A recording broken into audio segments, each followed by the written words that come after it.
Next question है, यहाँ पर एस्ट्रिक प्रिंट होते हैं, तो मुझे चेक करना है कि कितने एस्ट्रिक रो में है और कितने एस्ट्रिक किस में है, कॉलम में।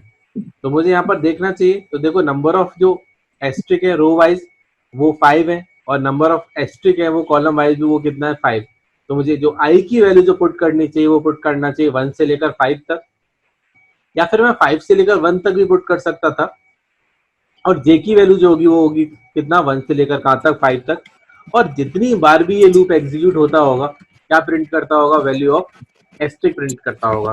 तो सबसे पहले मैं क्लास नेम ले लेता हूँ।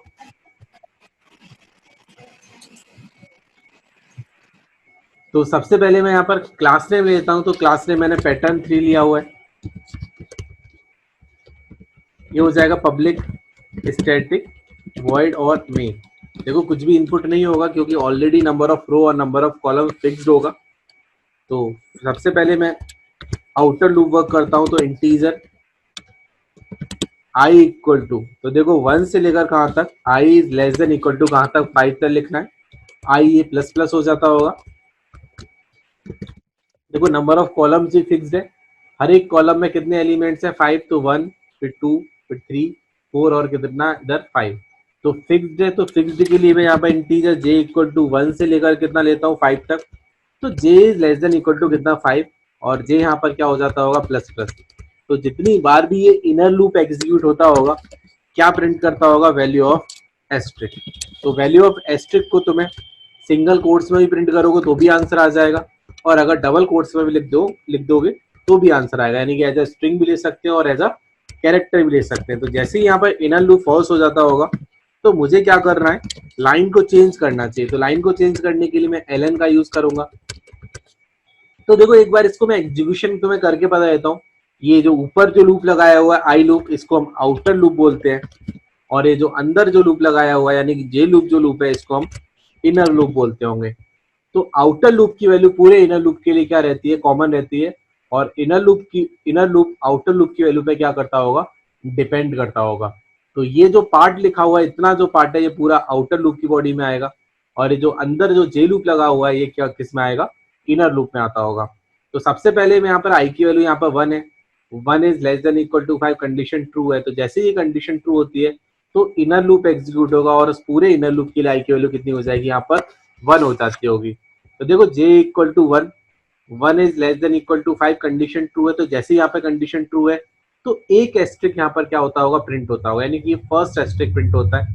नेक्स्ट टाइम के लिए j की वैल्यू 2 होगी, तो देखो 2 is less than equal to 5, तो सेकंड एस्ट्रिक प्रिंट होता है। नेक्स्ट टाइम के लिए j की वैल्यू 3 होगी, तो थर्ड एस्ट्रिक प्रिंट होता है।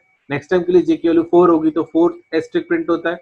नेक्स्ट टाइम के लिए j की वैल्यू 5 होगी, तो कितना प्रिंट होता होगा, यहाँ पर 5 एस्ट्रिक क्या हो जाते हैं, प्रिंट हो जाते हैं। नेक्स्ट टाइम जब j की वैल्यू 6 होगी, तो देखो 6 is less than equal to 5, ये कंडीशन क्या हो जाती है, फॉल्स। तो जैसे ये कंडीशन फॉल्स हो जाती है तो हम इनर लूप की बॉडी से बाहर आते हैं। यहाँ पर लिखा हुआ है system dot out dot println, जिसके थ्रू लाइन क्या हो जाती होगी, चेंज हो जाती होगी, यानी कंट्रोल कहाँ पर ट्रांसफर होता होगा, फ्रॉम नेक्स्ट लाइन पर कंट्रोल यहाँ पर ट्रांसफर हो जाता है। इसके बाद क्या करना चाहिए, नेक्स्ट टाइम आई की वैल्यू यहाँ पर 2 होगी, और 2 is less than equal to कितना, 2 is less than equal to कितना, 5। तो इस पूरे इनर लूप के लिए पहले जब आई की वैल्यू 1 थी, तो अब आई की वैल्यू कितनी हो जाती होगी, यहाँ पर 2 हो जाती होगी।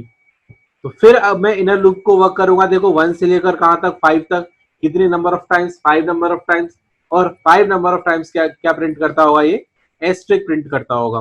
तो देखो सेकंड लाइन में भी क्या प्रिंट होता है, इधर एस्ट्रिक प्रिंट होता है। नेक्स्ट टाइम आई की वैल्यू यहाँ पर 3 होगी, तो फिर इनर लूप वर्क करेगा 1 से लेकर कहाँ तक, 5 तक, यानी कि 5 टाइम, तो थर्ड लाइन में फिर एस्ट्रिक प्रिंट होंगे। नेक्स्ट टाइम आई की वैल्यू जब 4 होती होगी, तो देखो फिर 1 से लेकर 5 तक, यानी कि 5 टाइम्स क्या प्रिंट होते होंगे, एस्ट्रिक प्रिंट होते होंगे। और जब लास्ट टाइम जब आई की वैल्यू 5 होगी, तो देखो 1 से लेकर कहाँ तक, 5 तक, तो इनर लूप वर्क करेगा 1 से लेकर 5 तक कितने टाइम्स, 5 टाइम्स। तो फिर 5 एस्ट्रिक प्रिंट होंगे। तो टोटल ये फॉर्मेटिंग यहाँ पर क्या हो जाती होगी, प्रिंट हो जाती होगी। लेकिन जब लास्ट में जब आई की वैल्यू 6 होगी और 6 is less than equal to 5, condition क्या होगी, फॉल्स। तो आउटर भी टर्मिनेट हो जाएगा, और उसका जो डिपेंडेंट है इनर लूप वो भी क्या हो जाता होगा, टर्मिनेट हो जाता होगा। मैं एक बार इस क्वेश्चन को तो मैं एग्जीक्यूट करके बता देता हूँ। तो कंपाइल करते हैं, देखो नो सिंटेक्स एरर, और वर्ड मीन, तो देखो कितने प्रिंट होते हैं, 5 फर्स्ट लाइन में, 5 सेकंड लाइन में, 5 थर्ड लाइन में, फोर्थ लाइन में, और फिफ्थ लाइन में प्रिंट होते हैं। हम यहाँ पर 1 से लेकर 5 तक वर्किंग की है। इसका एक और दूसरा ऑल्टरनेट मेथड हो सकता है, मुझे 5 नंबर ऑफ टाइम्स वर्किंग करनी चाहिए, तो मैं यहाँ पे 1 से लेकर 5 की जगह 5 से लेकर 1 तक को भी क्या कर सकता था, एग्जीक्यूट कर सकता था। तो I equal to 5, I is greater than equal to कितना 1, एंड आई यहाँ पर क्या हो जाएगा, माइनस माइनस हो जाता होगा। और यहां भी हम क्या कर सकते हैं, इनर लूप वर्क कर सकते थे, लेकिन तुम्हें जो कॉम्बिनेशन जो रखना चाहिए वो रखना चाहिए कि एक प्लस का यूज करना है तो एक माइनस का यूज करना चाहिए। अगर तुमने पहला अगर माइनस का अगर यूज कर लिया है तो फिर तुम्हें पॉसिबिलिटी रखनी चाहिए कि सेकंड वाला जो है उसकी प्रायोरिटी तुम्हें देनी चाहिए कि वो पॉजिटिव ही आए। तो देखो यहां भी अगर मैं 5 से लेकर अगर 1 तक लिखता हूं तो देखो फर्स्ट टाइम आई की वैल्यू कितनी है, 5 है। 5 is greater than equal to 1, condition क्या है, ट्रू। तो जैसे ये कंडीशन ट्रू होती है तो इस पूरे इनर लूप के लिए आई की वैल्यू कितनी हो जाएगी, 5। हम जे लूप वर्क करेंगे 1 से लेकर कहा था 5 तक, कितने number of times, 5 number of times, और 5 क्या प्रिंट करेगा, ये एस से प्रिंट करेगा। नेक्स्ट टाइम फिर लाइन चेंज होगी, रिटर्न करेंगे, आई की वैल्यू कितनी होगी, 4। तो देखो 1 से लेकर कहा तक फिर 5 तक, जब आई की वैल्यू 3 होगी तो फिर 1 से लेकर 5 तक, आई की वैल्यू जब 2 होगी तो फिर 1 से लेकर 5 तक, जब आई की वैल्यू 1 होगी तो फिर कहां से 1 से लेकर कहां तक, 5 तक। यानी कितने नंबर ऑफ टाइम एग्जीक्यूट होता है, ये 5 नंबर ऑफ टाइम। तो या तो तुम आई की वैल्यू को 1 से लेकर 5 कर लो तो देखो तो भी तो 5 टाइम्स एग्जीक्यूट होगा, या फिर तुम 5 से लेकर अगर 1 तक करते हो तो भी देखो कितने नंबर ऑफ टाइम एग्जीक्यूट होता है, वो 5 नंबर ऑफ टाइम। तो तुम्हें नंबर ऑफ टाइम्स के लिए क्या करना चाहिए था, उसको एग्जीक्यूट करना चाहिए था।